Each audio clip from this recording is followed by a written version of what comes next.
Welcome to the Local Cycling Club. In this video, I'm going to talk you through everything that I think you need to know about sprinting. First off, let's address the 3 reasons you might want to sprint. Number 1, you're interested in the physiological benefits that I'm going to list in a minute. Number 2, you own a power meter and you enjoy setting personal bests and trying to set the highest peak power possible. Number 3, you either race or you ride frequently with other people that you would like to out-sprint for a town sign or to the cafe. Let's start by defining what exactly a sprint is. A sprint will last, physiologically speaking, around 6 to 7 seconds. Whilst you can continue sprinting for around 30 seconds, you are essentially using different energy systems and it's no longer a true sprint. We're thinking of that fight or flight instinct, that real snap and explosive power that only lasts for that 67 seconds. But the intervals that we're going to talk about do indeed last for 20 to 30 seconds, which brings us on to our first, and that is high intensity interval training. High intensity interval training has really grown in popularity over recent years, and for good reason. It's a great way to boost your lean muscle mass, improve your body's insulin response, and raise your metabolic rate. It's all focused around the principle of sprint and explosive training, short bursts of incredibly intense exercise to raise your body's output. Sprint training is also great for muscle recruitment, which has 2 effects on your endurance performance. Number 1, it will help you recruit more of your muscles more of the time, and this is especially important when the going gets tough, which is generally uphill, as you will be able to work more efficiently. And number 2, and it comes back to that point that I mentioned earlier, it's great for lean muscle mass, meaning you'll have a higher resting metabolic rate, which will help you burn more calories more of the time, creating a leaner appearance, which, if we're all honest, is generally speaking desirable to cyclists. If that's the benefits of sprint training, how often should we be looking to include it into a training program? Well, the good news is it's not as often as you might think. To get the absolute maximal benefit from sprint training, you only really need to include 1 session each week. And I highly advise that you do this session on fresh legs so you can absolutely maximize the effect that it will have on your body. One of the nicest things about sprint training is that you can look to include them on almost any ride of the week, meaning that you could have either a dedicated sprint day or you could include them into an endurance session, either early on or spread equally throughout the ride, ensuring maximum recovery from each sprint. Let's highlight 3 key sprint sessions which I believe will help you improve your sprint and help you cross that finish line faster. Session number 1, and this was also a favourite of Victoria Pendleton's when we spoke to her about sprint training. Start in the small ring at a relatively low speed and in a very low gear. The idea here is to reach your peak cadence as fast as possible, so it's a real explosion. Look to sprint for no more than 8 to 10 seconds. By that point you should have absolutely maxed out your cadence. Look for a full recovery between each sprint, 6 to 10 minutes, maybe more if needed. This is all about building leg speed and having that explosive power delivered very quickly to the pedals. The goal in this session is that peak cadence with really good form on the bike. So you're not thrashing around, you're keeping it nice and smooth whilst aiming for a cadence of 130, 150, 170 or more. And then allow that time to recover. It's really important that you help those energy systems regenerate before your next sprint, ensuring that you keep a really high quality workout in every single sprint. Session number 2 then, and it's one of my absolute favourites, that's starting from a similar speed, so that 15 to 20 kilometers an hour from before, but this time in the big ring and quite a long way down the block at the back, so something like a 53-14. You want to start with a cadence of around 55 to 60, and you're going to sprint for around 15 seconds until you're right up to peak speed. These are incredibly depletive sprints.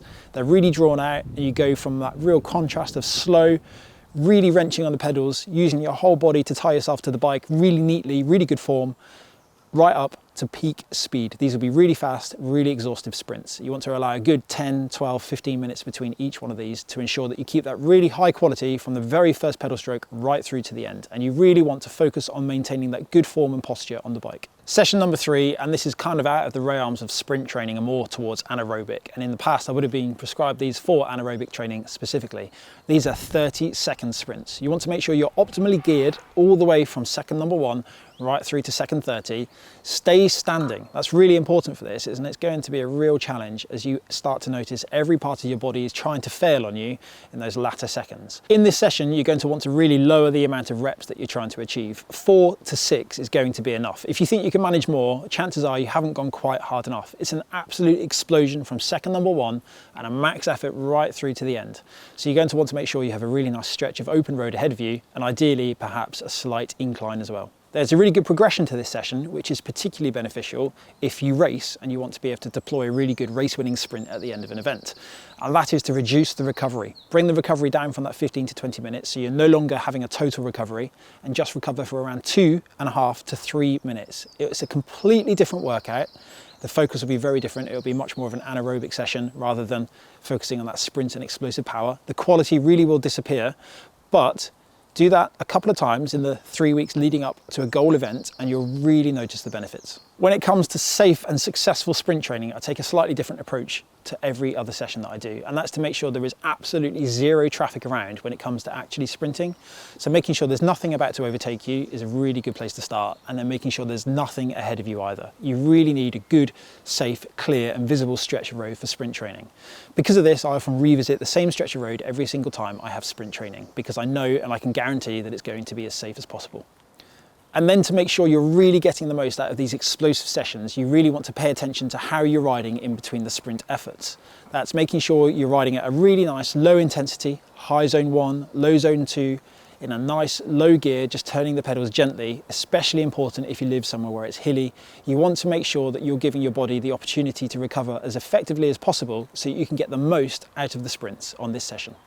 And then number 2, you want to consider your approach to the sprint. Personally, I find the best way to set a high peak power output followed by a good average power in a sprint is to have some sort of run up with a low load, meaning you're not creating your own lead out under your own exertion. Ideally, you'd be freewheeling down a little descent into a short, sharp incline, or you'd have a tailwind section into a section with increased resistance. This way, you'll have a really high peak cadence when it goes to kicking into the sprint, and then you'll have some resistance to fight against when it goes to maintaining, working towards that average power.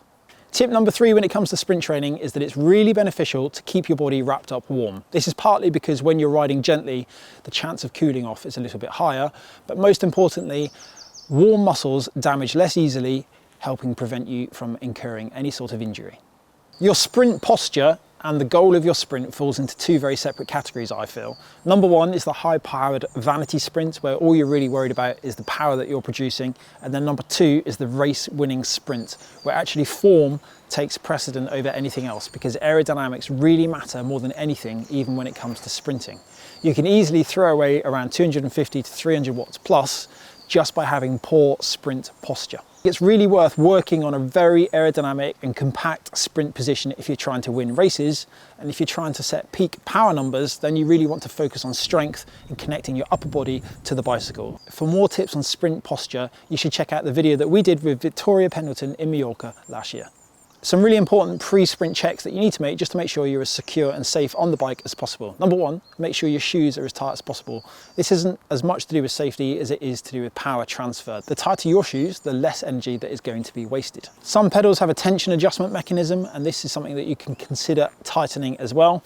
Then you want to make sure that your quick releases or your through axles are tight in your bike, and just make sure that your brakes are adjusted really well as well. You're going to be traveling fast when you're doing these sprints, so you just want to make sure that everything is working as safely and effectively as possible.